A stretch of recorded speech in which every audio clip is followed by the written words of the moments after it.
Nakalabas na nga po ng Philippine Area of Responsibility kaninang umaga ang bagyong Karina. Pero ang lakas nito patuloy pa rin nagpapaigting sa epekto ng habagat. Kaya naman alamin natin ang update sa naturang sama ng panahon mula kay Pag-asa Weather Specialist Veronica Torres. Magandang tanghali po, ma'am.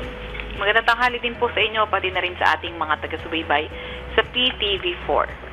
Tama nga po kayo, kaninang 6:20 ng umaga ay lumabas na nga ng ating Philippine Area of Responsibility itong si Karina, at kanina alas 10 ng umaga, ito ay nasa layong 515 kilometers north-northwest ng Itbayat, Batanes. Kahit na nakalabas na ito ng ating Philippine Area of Responsibility, nakataas pa rin ang Tropical Cyclone Wind Signal number 1 sa may Batanes area. Wala nang direktang epekto itong si Karina sa mga malalakas na mga pag-ulan, although pag-iibayuhin pa nga rin itong si Karina, yung ating southwest monsoon o habagat, kaya posible pa rin yung moderate to intense rain sa may Ilocos Region, Zambales at Benguet for today.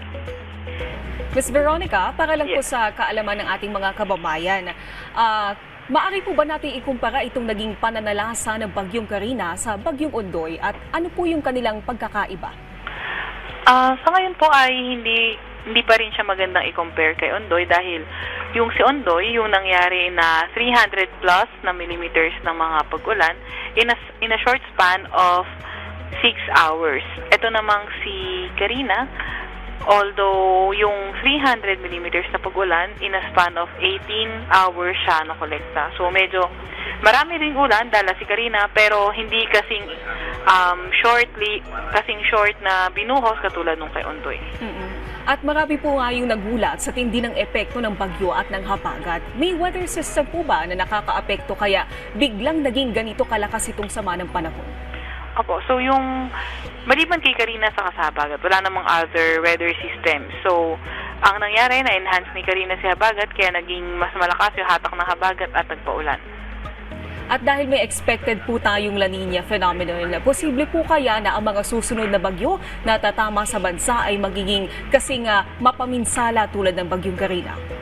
Opo. So, regarding naman sa mga bagyo, depende po yan kung saan siya mabubuo, kung saan siya papunta. Doon po natin malalaman kung pareho ba sila ng tatahaking landas katulad ng kay Karina. Ano po yung paglilinaw ninyo dito sa kumakalat sa social media na may malakas pong bagyong kasunod ni bagyong Karina? Sa ngayon kasi ay, kung ngayon wala naman tayong nakikita kahit na anong bagyo or low pressure area other than Karina na malapit o nasa loob ng ating PAR. So kaya malabo pa yung chance na malalaman natin agad yung lakas niya, dahil wala pa nga tayo na monitor na LPA o bagyo. So kailangan kasi ma-form muna, makita muna tayo ng signature sa satellite natin bago nating masabi na magkakaroon tayo ng malakas na bagyo. At ngayon pong patapos na ang July, may expected pa po ba tayong mga bagyo na papasok, at for August, ilan po yung inaasahan natin? Ngayon, wala pa naman tayong monitor, low pressure area man or bagyo, sa loob or malapit sa ating PAR. Although 2 to 3, yung posibleng bagyo na pumasok o mabuo sa PAR for the month of July base sa assessment ng ating mga climatologists. So, may dalawa na ang pumasok or nabuo sa loob ng PAR. So, possible na magkaroon pa ng isa. Although, possible din naman na hindi din magkaroon. Ma'am, naging malaki yung pinsala nitong bagyo at ng habagat. Ano po yung inyong mensahe sa publiko? Palagi pa rin po tayong maki-update sa ilalabas ng mga advisory ng Pag-asa. Makinig din tayo sa ating mga local DRR officers.